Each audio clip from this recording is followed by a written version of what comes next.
Welcome to 100 Yards of Football. If you like the video today, please come in and share it. We'll surely appreciate it here on 100 Yards of Football. Special thanks to my producer, the very talented Mr. Jeremiah Long. I'm your host, Vincent Turner. And today's video is on our college football legend, Reggie Collier, quarterback, Southern Mississippi. So if you like the video, please come in and share it. And we'll surely appreciate it here on 100 Yards of Football. Reggie Collier played at Southern Mississippi from 1979 to 1982. And when I say this about this young man's talents, back during that time, in the late 70s, early 80s, he by far was the most talented quarterback in the country. And I had an honor and a pleasure to see him play up close and personal. But when I look at him today and I go back and I watch his highlights on YouTube, I think about all the quarterbacks, and I'm just going to say it from an African-American standpoint, they're making a really nice stay in this game today. I think about Caleb Williams. I think about Cam Newton. I think about Michael Vick. I think about all these dual threat guys that can both throw it and run it. Well, let me tell you something about Mr. Reggie Collier, and I'm going to throw Patrick Mahomes in there. Back during that time, this young man's skill level was just as good as those gentlemen I just mentioned. He didn't play long in the National Football League. He got a brief stint with the Dallas Cowboys back in the 1985 season, But I'm going to tell you this. If he would be playing today, this young man will be making a lot of money. He, by far, when you're talking about dual threat quarterbacks and African-American guys that's played the position, Reggie Collier, in my opinion, is in the top 5. And when he was down playing football down in Hattiesburg, Mississippi, he was must-see TV. What's the cliche they use? Get your popcorn ready. Reggie Collier was special. He was special, man. His college stats, 3,662 yards passing. He had over 2,300 yards rushing in his career. He only had 16 touchdown passes. He had 26 rushing. But back during that time, you didn't have a lot of offenses that was throwing the football all around the yard. It was more a running game. You had Eric Dixon back during that time. You had Craig James. You had Walter Undercrombie. You had so many great running backs that's playing during that era. And, of course, the Oklahoma Wishbone, Billy Sims, David Overstreet, Buster Rhymes, Spencer Tillman. The running back games at another level. And, of course, with USC with Charles White, Marcus Allen. But from a quarterback position, a guy that made it happen, a guy that was athletic, Reggie Collier. Oh, my God. Came out of Biloxi, Mississippi. Biloxi. Same area, Gulfport, Pascagoula, all in that area. Some great athletes then came out of that area, brother. Chris Jackson, a.k.a. basketball. Matt Luke, who's the offensive lineman for the University of Georgia Bulldogs. The great Lynn Barney that played at Jackson State is out of that area. Latrell Green is out of that area that played basketball at Georgia. Shane Matthews is out of that area that played quarterback. Otis Wansley that played at Alcorn State. Lynn Thomas that played at the University of Pittsburgh with Hugh Green and Ricky Jackson. That's the area Reggie Collier came out of.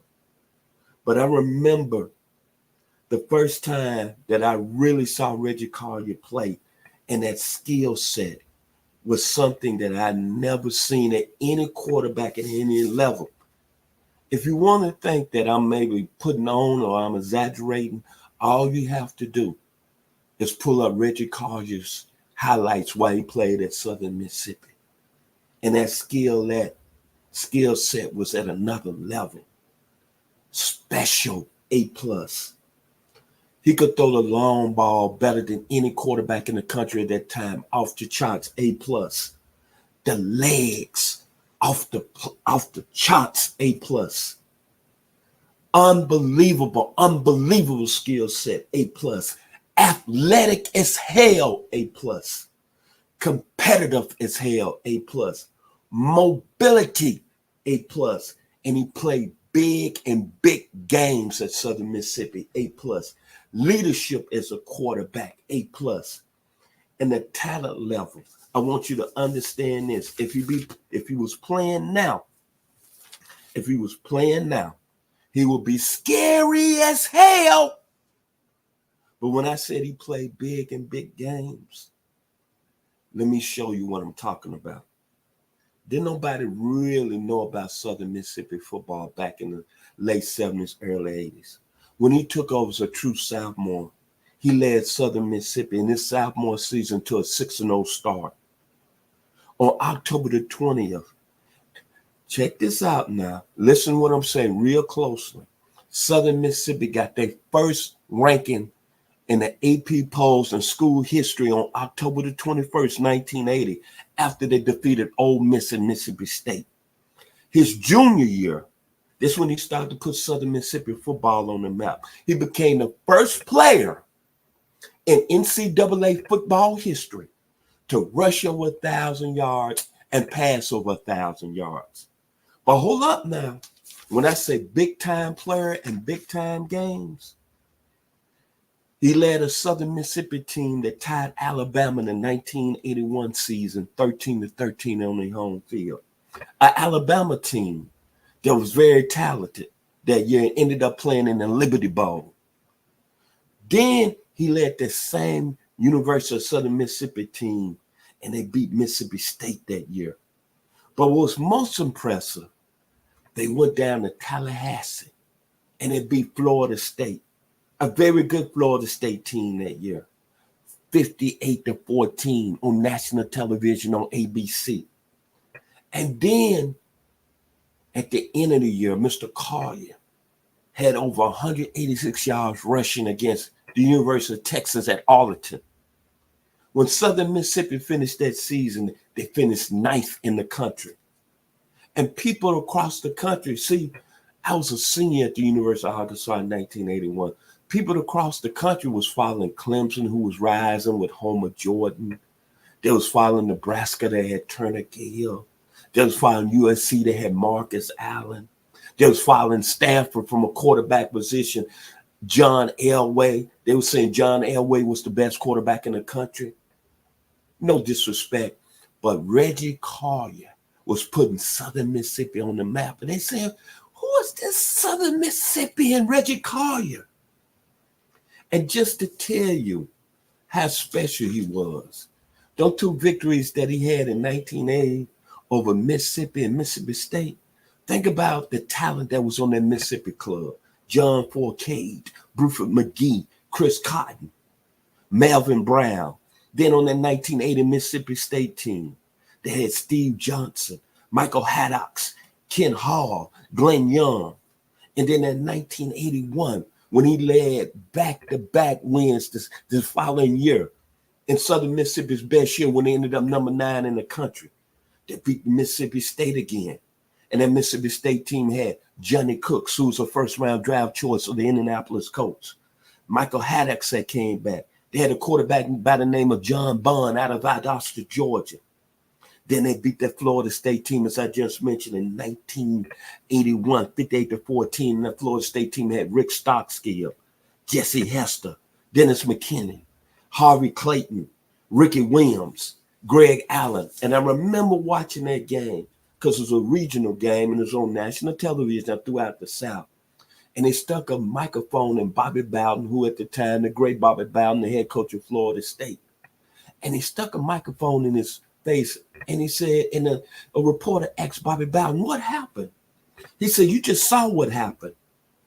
The University of Southern Mississippi, along with that young man at quarterback from Biloxi, Mississippi, Mr. Reggie Collier, they whooped our ass. Man, this guy was a very special football player.